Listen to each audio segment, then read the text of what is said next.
You said you didn't think you were worthy of therapy. Say more about that. Say I were to write a Christmas card, Happy Christmas, love Hayley, I would maybe check it 20 or 30 times. Every single thing I do in my entire life, I do several times. It's about an overinflated sense of responsibility for keeping people safe. And if I don't get that right, it's my fault that they commit suicide. This is In Therapy with Alex Howard, a first of its kind series that places you directly in the therapy room. My name is Alex Howard, and it is my hope that by bringing you on the journey with us, you too can learn the tools to transform your life. This series, we're following Hayley, whose traumatic upbringing has resulted in severe depression and anxiety, as well as debilitating obsessive compulsive disorder. Hayley has come to In Therapy because she's decided enough is enough and wants to live the rest of her life free from the constraints of the past. I got to the point where I couldn't function at all. I wasn't getting out of the house at all. I can't live how I was. I'd rather die. You're somebody that has a great deal of inner power and inner strength. It's different than what I'm used to hearing. Maybe it could be different. And that's a whole new potential world, isn't it? Join us each week as we follow every step of Hayley's journey, both in and outside of the therapy room. As well as the tools I give Hayley in the sessions, I'll also be sharing weekly top tips so you can begin to unlock your true potential. This is In Therapy.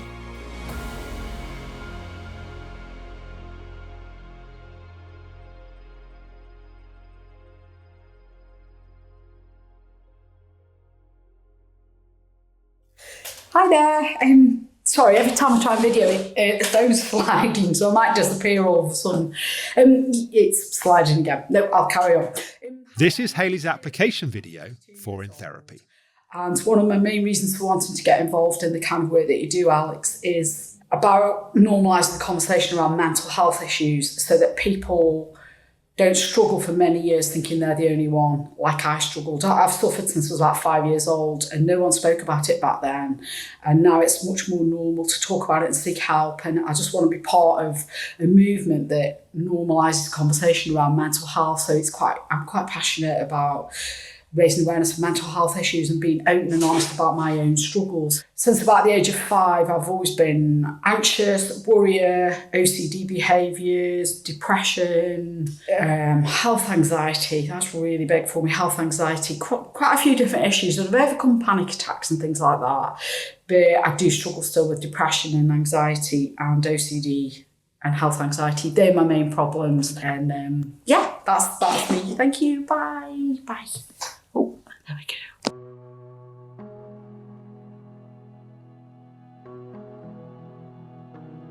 It's the day of Hayley's first session.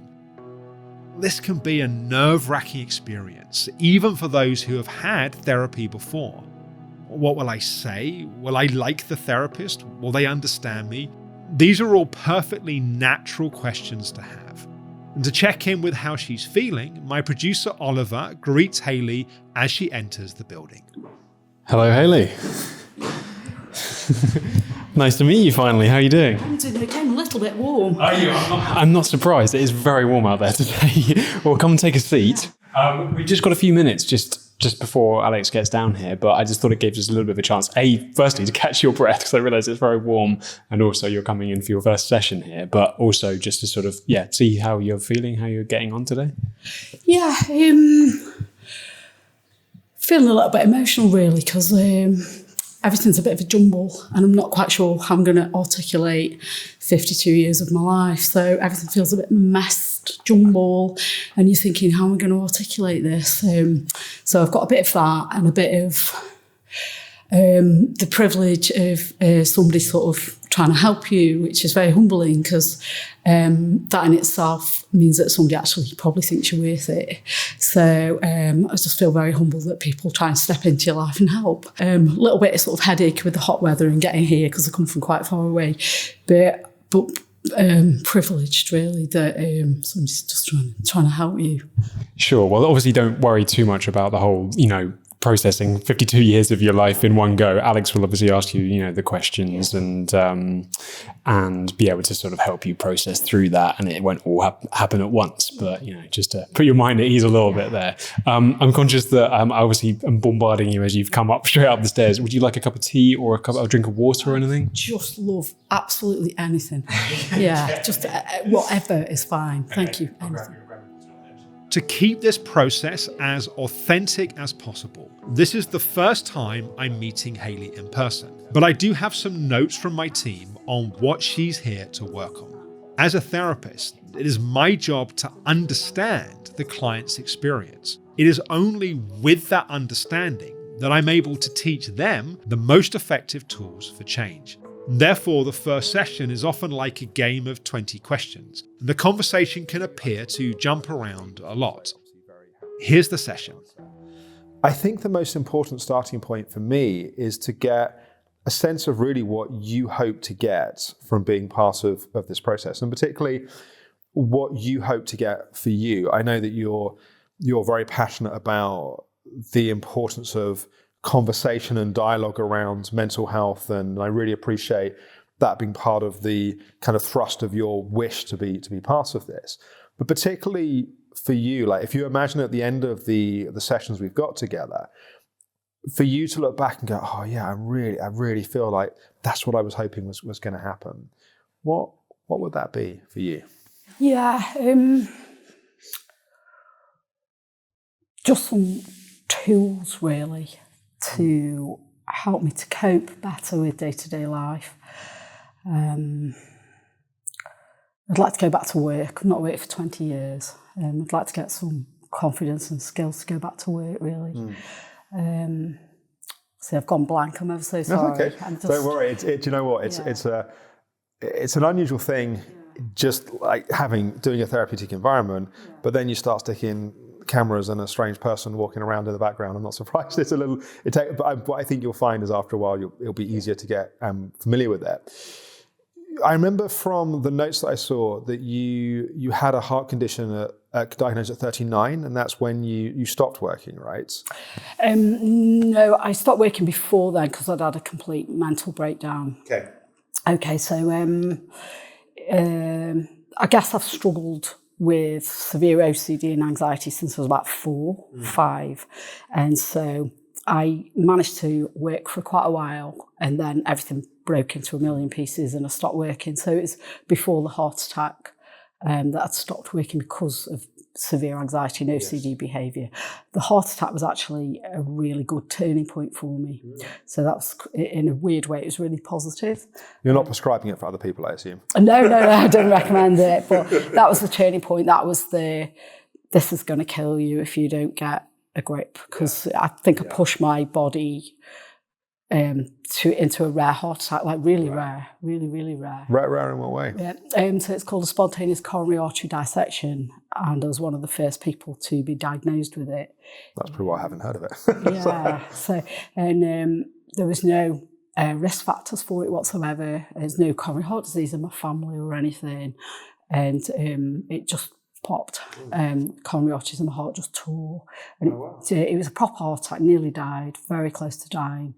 And it took them at least 8 years to diagnose it. And then more people started coming forward with it. And it's very, very linked to severe anxiety and stuff. Right. So I believe, I'm sure you probably believe that we are holistic, aren't we? Yeah. This mind affects the body. And I was just at breaking point and everything just popped. And it was always good. Literally and metaphorically. It just went, So, yeah. And what kind of work were you doing before that? So I was working with children with autism, which I really loved. And working with them, what capacity? Is in teaching or providing support services? Or? Yeah, in a residential children's home. Yeah. So teaching, taking them out and stuff. So I loved it. Absolutely loved it. But, I've always struggled with the way my OCD affects me is I can't do anything once. I check everything. And I get really intrusive thoughts and stuff. And so, say I were to write a Christmas card to someone, Happy Christmas, love Hayley, I would maybe check it 20 or 30 times before I posted it in case I'd written something offensive or upsetting in it. And every single thing I do in my entire life, I do several times. And what's the fear of what would happen if you didn't? So yeah, what's the kind of drive behind it? It's in case I offend or upset anyone, and therefore will become, it's my fault that they commit suicide. And I know where this is going because it's not my mum's fault, but she kept, and she still does keep saying she's going to commit suicide. So it's not her fault. It's linked to a very specific kind of trauma in a sense. Yeah, it's not her fault, but she sort of said all along, I'm going to commit suicide, I'm going to kill myself. I know where it comes from, and I can intellectually map it. I've got it nailed. I know where it comes from, and I know how I tick, and I kind of know the cognitive behaviour therapy techniques and all this, but I've got the pieces of the jigsaw and I can't put them together emotionally. But it's coming from childhood, I know. Yes. Does that make sense? It does. So give me some more examples of how the OCD manifests day to day. So writing the cards is one good example. What might be some other ways that you find the repetitive behaviour needing to happen? Yeah, so when I was living at home, it used to be safety behaviours. I used to feel responsible for keeping my parents safe in the house. So gas safety checks, door checks, there's no fires, health checks, so like what really bad health anxiety. So it would be checking, you've got a mole there, let's make sure it's not cancerous mole, or what's that lump, what's that, so health safety checks. It's about an overinflated sense of responsibility for keeping people safe. And if I don't get that right, there's a really bad consequence. So I know it's catastrophic thinking and stuff. But it's literally like I'm 52 years old and I put my hand on my heart. I've never cooked a meal in my life. At 52, I'm not doing grown-up stuff. I'm like a little kid. And when you say never cooked a meal, so someone's cooking? Because if I don't cook it right, someone will get food poisoning, get ill and die. Okay. Or I won't turn the gas off and the house will blow up. Or I'll give somebody food poisoning. And if I'm ill, it doesn't matter if I'm ill, but then I can't get to help my mum and dad if they need me. Yeah. So it's better to not do it. So your husband does the cooking? Or? Yeah, cooking. Just bills, online banking, grown-up stuff. I don't do any grown-up stuff, and I don't do anything once. It's multiple times. Which, I understand it, and I know where it comes from. Yeah. So you understand it logically. So just to make sure I reflect it back, to make sure I understand what you're saying. So you'll be doing a thing, and if I don't do this right, the outcome will be catastrophic. So it's a kind of leap from this to this. And the way that you prevent this from happening is either by avoidant behavior, so you don't do it in the first place, or if you do it, then you have to check it multiple times to be absolutely sure. When you do it multiple times, how do you know you've done it enough times? Like, what's the feeling or the thought that you get that says, okay, now I can let this go? Yeah, it gets harder to get that feeling. At my worst, I was 20 hours a day checking stuff. I didn't leave the house for 2 years. I'm sleeping on the front seat of my car. That's when I had the heart attack, which probably saved my life. But I know what you're going to say. What am I going to say? I'm not sure what I'm going to say. You're going to say that you're not going to find a feeling of peace in a ramped up emotional state. Was that what you're going to say? It sounds like something I would have said. I just wasn't there yet. See, I'm better than you. I don't need you. We're done here. Yeah, but I understand that you're not going to get that feeling of okayness. Are you in a ramped up emotional state? Yeah. It sounds like you've tried some different things. So it sounds like you've done some CBT, you've done some counselling, you've done some counselling training. So what have you tried? What has helped? What hasn't helped? Particularly, it sounds like after the heart attack, something did shift, and I'm wondering what that was. To be honest, I haven't really had much counselling, which is maybe quite surprising. I don't know, but I haven't actually really had any. I started off I mean, I don't know if you want me to go into that, but I started off with a little bit of CBT. CBT, or cognitive behavioral therapy, aims to manage your problems by changing the way you think and behave. It was like, felt like a sticking plaster rather than getting to the root of it. It's like, oh, just don't check 10 times, check 5. And it's like, that's not really that helpful. So stuff that has helped. I really like exercise. Love it, absolutely love it. But the problem is I'm losing that as a coping mechanism because like my knee keeps... I've torn my meniscus, and every time I try and play badminton, my knee has gone 4 times this year. Okay. So it's given me real hassle. It's like dislocating. So I'm limping everywhere now. So I'm scared to lose that as a coping mechanism, but it helps me. And badminton is the primary exercise, or you do other forms as well? I like jogging. So hopefully when the knee heals a bit, I will continue to jog because it's not twisting and turning, so it's holding the knee stable. So really love exercise. I love it. I absolutely love it. So that helps. For the first time ever, I've managed to get some really good friends because not working, you're quite isolated. Yes. So I've got some really good friends. I've done a little tiny bit of counselling training, and I met some amazing friends. And it's the first time ever because I'm quite isolated. It's like, oh my goodness, these people are so nice. So I can see that that's really healthy. And amazing people. So I've got some friends because we're quite cut off from my family and my husband. So for friends. Good friends.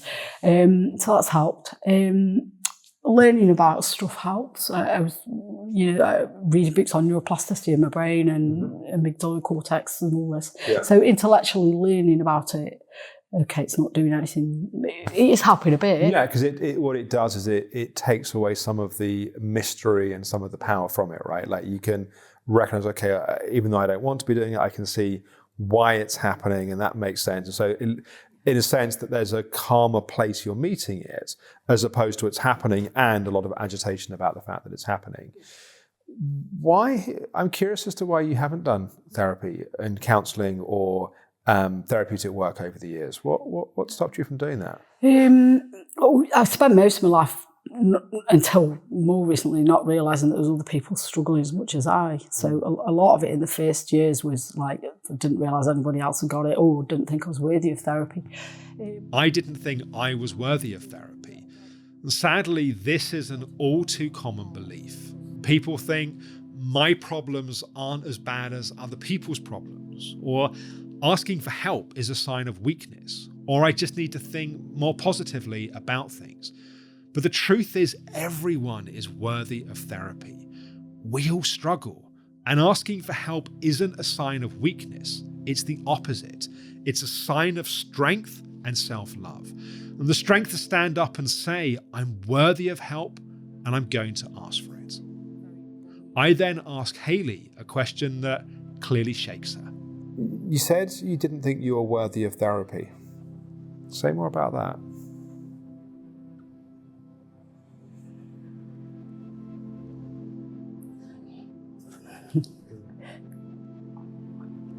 What comes up? And it still feels true for you.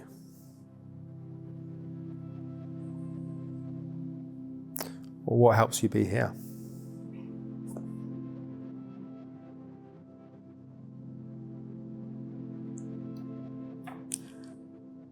Like when people were fighting for my life when I had a heart attack, I was saying to them, just don't bother, and the fact that people were fighting for me, and they were really fighting. There was a massive team at 2 hospitals. Worked very hard to bring you back. Yeah, and I was like, oh my goodness, you might be doing it because you're getting paid for it, but to me you look like you care, so it's like people caring into it. Well, obviously if you've got the intelligence to do that, you can do things you get paid a lot more for if your motivation is money, right? But it's interesting to back up. It sounds like that there's some quite strong beliefs here that you've developed, one of which it sounds like is, I'm not worthy of help. But it sounds like there's another one that's implicit in some of what you've been saying, which is that it won't work or I can't change anyway. Like it sounds like with some of the therapeutic things that it was almost like, well, this is just how it's always going to be. It's not going to be something that's going to be different. And I'm wondering if over the years you've sort of resigned yourself to things being the way that they are. And that's been, in a sense, an obstacle to reaching out for help, because if you've not believed that things can change, there's not much point in reaching out. Something obviously is a bit different because you're here. And I don't think you'd be here investing your time and traveling to London and the time of this process if a part of you didn't really believe things can be different. So I'm curious about that as well. I guess I'm here because I've met some people that are really nice to me, that have been so nice to me that they made me think that life's worth living, which I haven't felt before. I was just here for a purpose, to look after my parents, and then I'd almost resided in my mind, I can duck out then, I'm gone. So I guess they've made me believe that life's okay for the first time ever, and I really mean for the first time ever. So it's a bit of empowerment from the people that I've met, and there's a bit of terror seeing my parents' health deteriorating, thinking I have no resources to cope with their death. So it's a bit of a seesaw. It's a bit, friends have encouraged me to fight, but I'm afraid that life's going to swallow me up because I'm running out of resources because my knee's gone and my parents are old and they're slipping away in front of me. Does that make any sense? It does make sense. What is given what you described about the history with your mum around the kind of using of threatening suicide as a way of manipulating and driving behaviour, what is that relationship like for you at this point? Because that must be quite complex. Absolutely. I absolutely adore her, and I'm sure she loves me in her own way. And it's not her fault for anything she's ever done. Because I think people are how they are because of what they've been through. So I think it trickles down the line. So we love each other in our way, but it's an interesting question. It's big. Yeah. How is the dynamic day to day in terms of the relationship? And I'm mindful. I saw a note in the notes that I was given that you were not keen to get into a relationship with your parents on camera. So if we don't want some of this to be used, that's okay. I just need to understand the context in terms of what's happening. What follows is a particularly candid account of Hayley's relationship with her mother, which is given under the assurance that it will be edited out of the episode. Hayley later gave us permission to use the content about her mother in the series. However, out of respect, we haven't included this segment in the episode. It's important to make clear that although Hayley's mother clearly has a big impact on Hayley's mental state, she's not the one in therapy. Therefore, it's not my place to try to change her mother's character. What we can change is how Hayley relates to her mother's behavior, and give her the tools to shift the dynamic. For clarity from this moment on in the session, we agreed to refer to her mother as people in your life. So I want to go back to something that you said a little bit earlier in terms of certain individuals or people in your life acting in abusive ways, but also particularly what I call the weaponizing of suicide. And what I mean by that is when people have the threat that if you don't do what I want you to do, or you don't respond the way I want you to respond, then I'm going to kill myself. That is a very powerful weapon if someone is allowed to use it. We can get more into this as is appropriate, but I just want to lay out at this point, because I think it is really important, that it's a very difficult place to be placed, but ultimately it is not a place we can allow ourselves to continue to be placed, because ultimately your emotional life and your inner life has to be under your direction, not somebody else's direction in some way. And I just wonder how it is for you just even talking about it and hearing me say that. Yeah, The trouble with me is I take ages to process something. So Well, we're talking about some pretty heavy big things, so you're allowed to have some time to process. okay, it's all processed. Yeah, I'm done now. Yeah, I appreciate you saying that, and I will take it and I will think about it and think about it and think about it. And stuff doesn't occur to you because my life's been like this.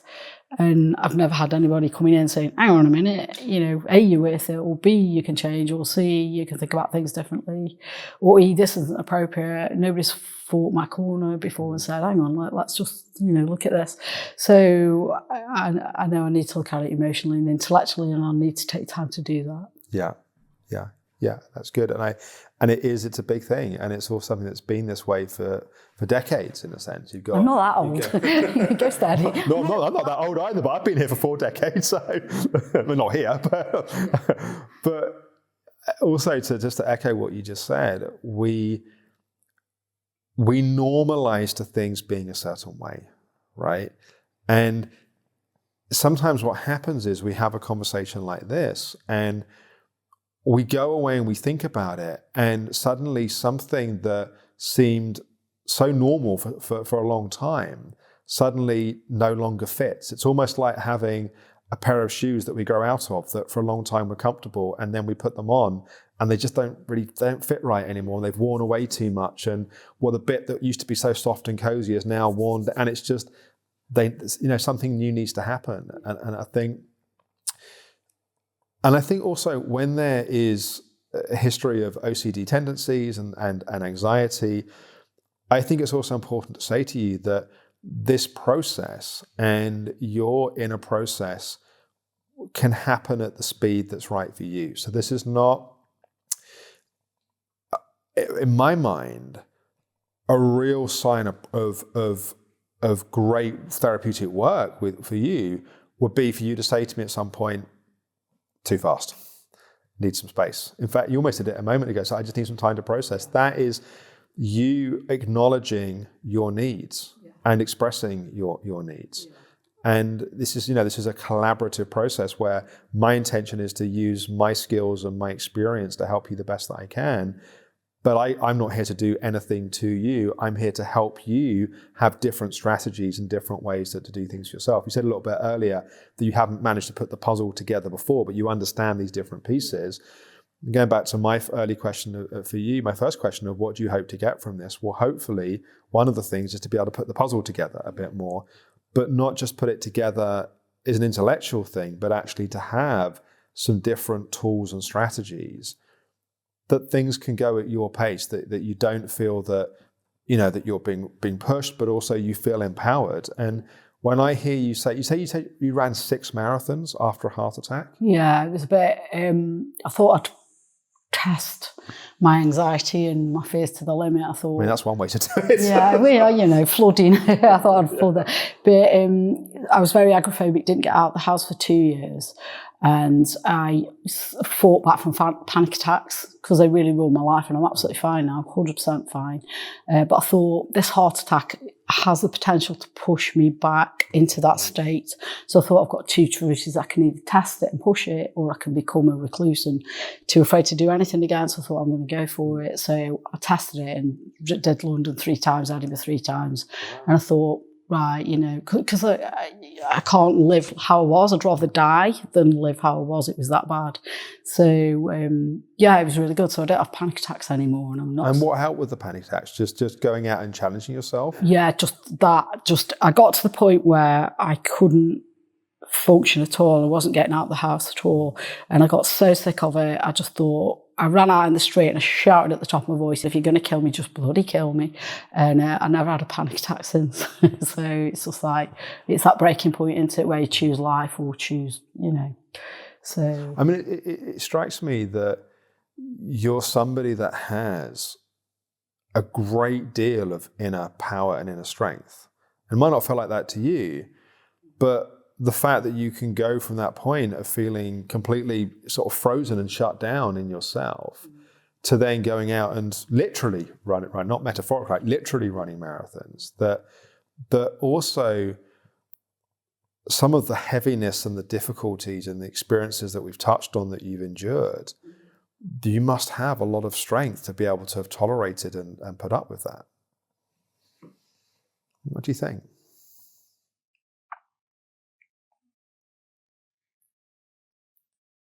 It hadn't occurred to me. Thank you. Wow, I'm just pointing out what I see. Thank you. What does it feel like to recognise that may be true for you? It's different than what I'm used to hearing. Sort of the usual stuff I get is stupid little child and useless, and if anybody knew what you're really like, and just a bit of negativity.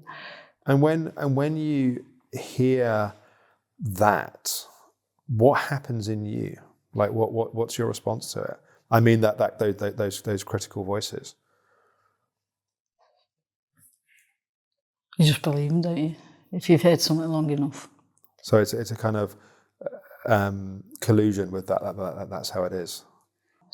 I'm not actually being quite honest there. Sorry. There's a bit of me that goes with it. There's a bit of me that says, "No, hang on a minute." Yeah. So there is a part of me that says, "That's just your opinion. That's your stuff. That's your transference. That's your issues." So there is. So there's a place that you can see it. But I suppose the challenge is with certain individuals that it then goes back to the weaponizing of the threat of suicide, right? That if you actually challenge it and you go back and you say, well, that's just simply not true. How dare you speak to me that way?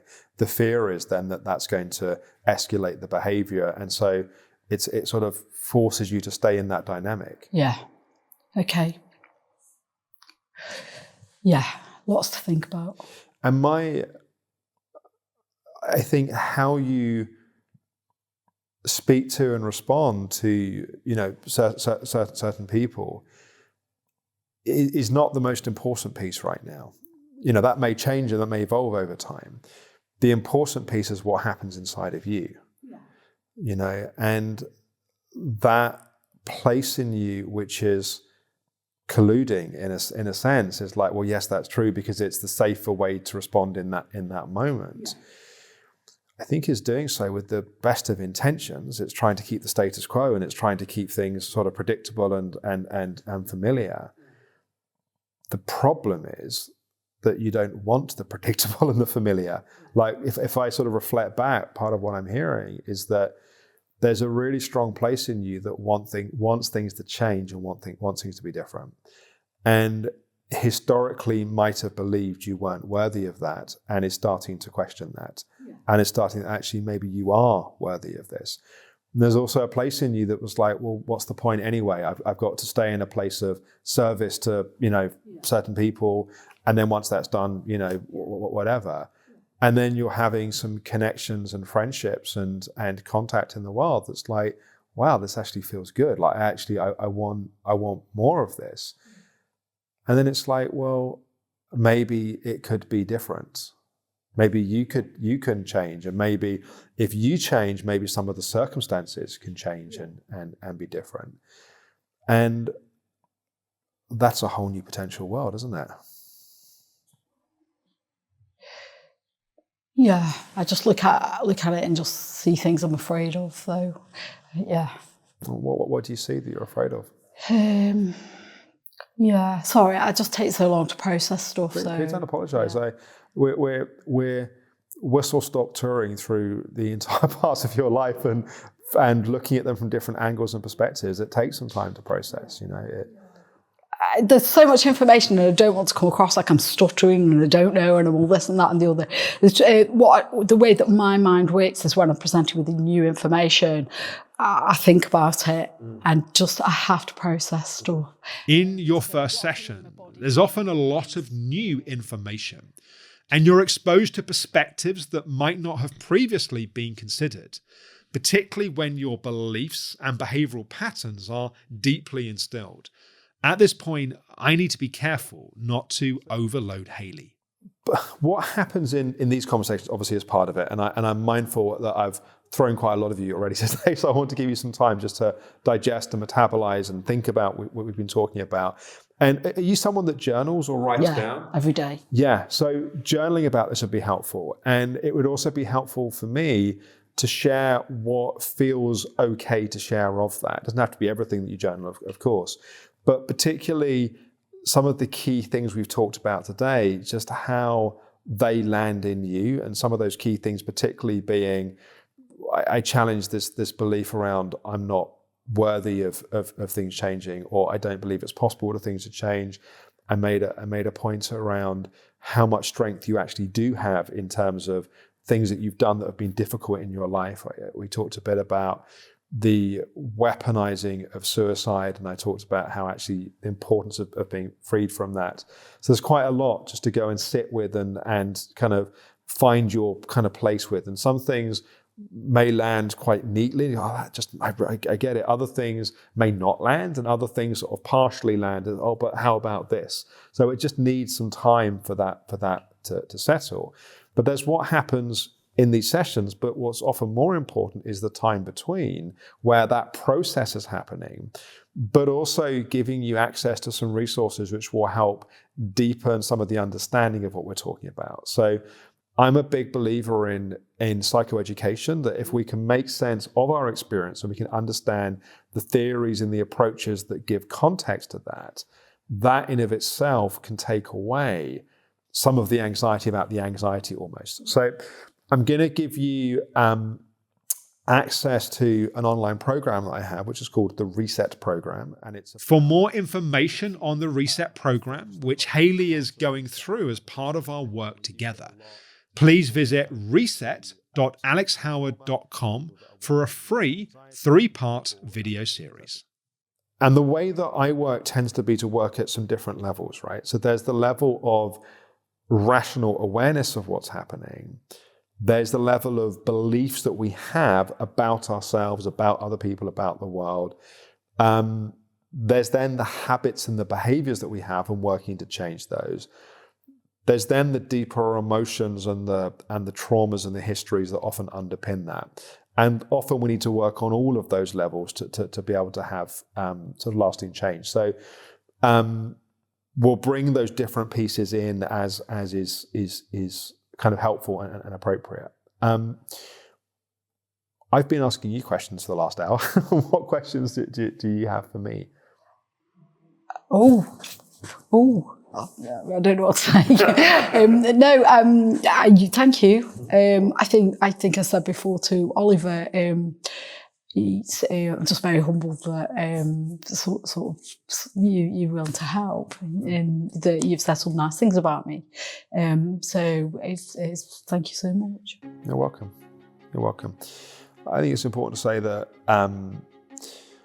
my job is not to just say nice things to make you feel better. So if I say something, I mean it. And sometimes my wife might say it to a point of being quite cold and direct to people. But my job is to say what I see. And ultimately, what's important is how you see yourself, really. And that's what we're working on. That I asked you what you hope to get out of this. If I was to express what, having spent the last hour together, what I hope for you to get out of it is for you to see yourself in the beauty as you are, not through all these veils of all of this history and all of these things that you've been told, which are other people's traumas projected onto you and other people's dysfunction projected onto you. The goal here is just for you to see you as you are, without all of those obscurations and all of that history, which is not your stuff. Yeah, it's trauma projected. Yeah. Good. You may well, what often happens in these situations is someone gets in the car, starts driving home and goes, oh my God, I know the question I wanted to ask, a thing I should have said. So you'll have my email from when I email you later, and you're welcome to use that as you need to. So if questions come up or any concerns come up or anything you want to raise, you're obviously incredibly welcome to do that as well. Okay, thank you. Okay, you're welcome. Feeling unworthy is a very common experience. Hayley has lived with this feeling for so long that she's normalized to it. But just because we've normalized to something, it doesn't make it healthy or optimum for our lives. And ultimately, changing is hard. and it takes courage and commitment to do so. That is Hayley's challenge, as it is for many of us. So come along on the journey with Hayley over the next 8 weeks as we release weekly episodes of her sessions with me. You can watch here on YouTube or listen to the sessions as a podcast. And to help support you in coming on the journey with us, I've created some materials to accompany the series. Each week, there is a bonus video with me and a worksheet to bring the sessions to life for you. You can find these resources for free at intherapy.alexhoward.com. Here's what's coming up next week. I don't care if I never feel safe again as long as I keep them safe. Your inner sense of safety is dependent upon variables that are not under your control. And then you're finding ways to excuse behaviour that I'm not sure that you should be excusing. I think it's probably killing me, to be quite honest. I mean, you don't have a heart attack at 39 with no risk factors, really, do you?